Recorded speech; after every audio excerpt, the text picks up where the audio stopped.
क्या आपको भी ये कंफ्यूजन रहती है कि सिंस और फॉर दोनों के यूज में क्या डिफरेंस है, दोनों कब और कहां इस्तेमाल किए जाते हैं?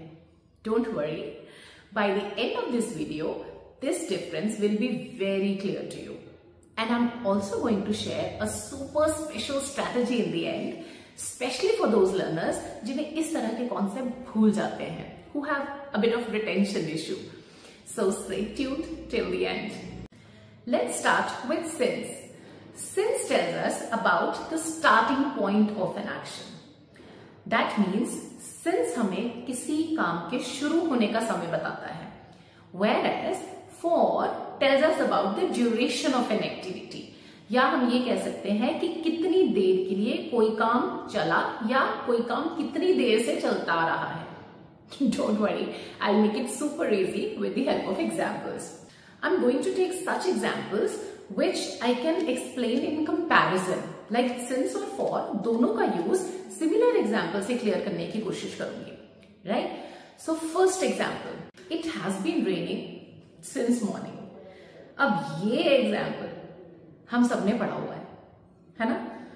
किसी न किसी क्लास में, किसी न किसी इंग्लिश ग्रामर की बुक में we have all seen this example. So in this, what are we told? We are told about when the rain started. बारिश के शुरू होने की बात हो रही है ना, सुबह से बारिश हो रही है, राइट? तो सुबह से we are being told about the starting point. Whereas if we convert it a little bit, if we change this example और हम स्टार्टिंग पॉइंट की जगह अगर ड्यूरेशन बताएं तो ये कैसे बन सकता है? सपोज हम 2 दिन के बाद बात कर रहे हैं, ठीक है? 2 दिन पहले बारिश होनी शुरू हुई और अब तक हो रही है, तो हम ये कह सकते हैं it has been raining for 2 days. अब ये फॉर 2 डेज वाले एग्जाम्पल में स्टार्टिंग पॉइंट तो आ ही नहीं रहा. हम ये बता रहे हैं कितनी देर से बारिश हो रही है, मतलब 2 दिन से टाइम पीरियड आ रहा है, starting point नहीं आ रहा. I hope this is making sense. Yeah. Second example. I've been working here since 2020. मैं यहाँ 2020 से काम कर रही हूँ.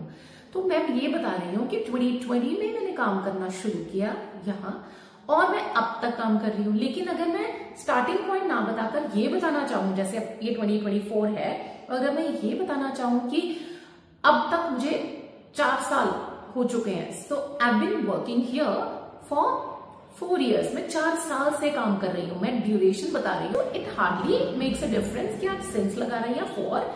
It just depends on the situation कि आप स्टार्टिंग पॉइंट को एम्फेसाइज करना चाहते हैं या टाइम पीरियड को एम्फेसाइज करना चाहते हैं. Both are correct, right? लेकिन ये क्वेश्चन आप किसी ना किसी एक कॉम्पिटिटिव एग्जाम में पक्का देखेंगे. ये बहुत कॉमन क्वेश्चन है इंग्लिश ग्रामर के. जब भी कोई टेंसेस बेस्ड एक्सरसाइज होती है, कॉम्पिटिटिव एग्जाम्स में ग्रामर टेस्ट होता है, तो ये सिंस फॉर वाला क्वेश्चन 99% आप देखोगे. तो इसका सिंपल यही फंडा है. और जो मैं स्ट्रेटेजी एंड में बताऊंगी वो तो आपको बहुत ही ज्यादा हेल्प करने वाली है, because it's a shortcut to learn this. Okay, let's take third example. He has been studying since 7 AM. अब आप सिचुएशन इमेजिन कीजिए कि मैं किसी को ये बता रही हूं किसी के बारे में कि वो सुबह 7 बजे से पढ़ रहा है, और ये बात मैं कह रही हूं 10 बजे के करीब, ठीक है? 10 AM in the morning, I'm telling someone that he has been studying since 7 AM. ठीक है? तो 7 बजे से पढ़ रहा है. लेकिन अगर मैं 7 बजे से ना बोलूं और अगर मैं ये कहूं कि वो 3 घंटे से पढ़ रहा है, one and the same thing. But the only difference is that एक में मैं बता रही हूँ स्टार्टिंग पॉइंट उसने पढ़ना कब शुरू किया, 7 बजे सुबह. दूसरे में मैं बता रही हूँ कितनी देर हो गई उसको पढ़ते हुए और अभी भी पढ़ रहा है. I hope I have made my self very clear और आपको ये कॉन्सेप्ट कंप्लीटली समझ आ गया होगा. लेकिन फिर भी ये बिल्कुल आपकी कॉन्क्रीट मेमोरी में चला जाए और आप इसे गलती से भी गलत ना करें, इसलिए एक सुपर स्पेशल स्ट्रैटेजी जो मैंने स्टार्टिंग में बोला था, अब आप इसको इस तरीके से याद रख सकते हैं, जिसको मैं बोलूंगी SS strategy. This is a kind of association strategy. चीजें याद रखने के लिए SS स्ट्रैटेजी मीन्स S से सिंस, S से स्टार्टिंग पॉइंट. तो ऑब्वियसली दूसरे वाला जो फॉर है वो टाइम पीरियड के लिए आप यूज कर सकते हो, ठीक है? तो एक शॉर्टकट उन स्टूडेंट्स के लिए जिन्होंने ग्रामर बेस्ड एक्सरसाइजेस सॉल्व करनी है या कंपेटिटिव एग्जाम्स में आपको कहीं आइडेंटिफाई करना पड़ जाए, फिल करना पड़ जाए कि इस सेंटेंस में आप दोनों में से क्या फिल करोगे. अगर आपको ड्यूरेशन नजर आ रही है जो seconds, minutes, weeks, months, years में हो सकती है ना। तो तब आप फॉर लगा दीजिए। अगर आपको कहीं भी कोई स्टार्टिंग पॉइंट नजर आ रहा है, इतने बजे से, इस दिन से, इस महीने से, बचपन से, स्कूल टाइम से, कब से, तब आप आंख मूंद कर तो नहीं, बिना सेकंड थॉट दिए सिंस पे आप अपना श्योर शॉर्ट आंसर फाइनल कर सकते हैं। तो चलिए फिर अब आपकी टर्न। अब मेरा small quiz for you.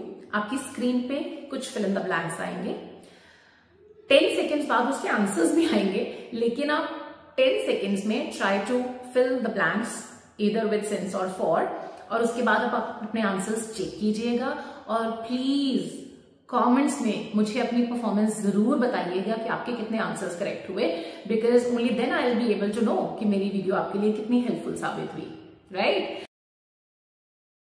10, 9, 8, 7, 6, 5, 4, 3, 2, 1.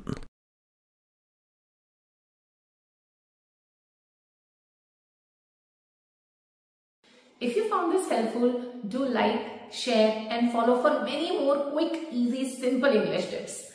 As for now, bye-bye. See you soon.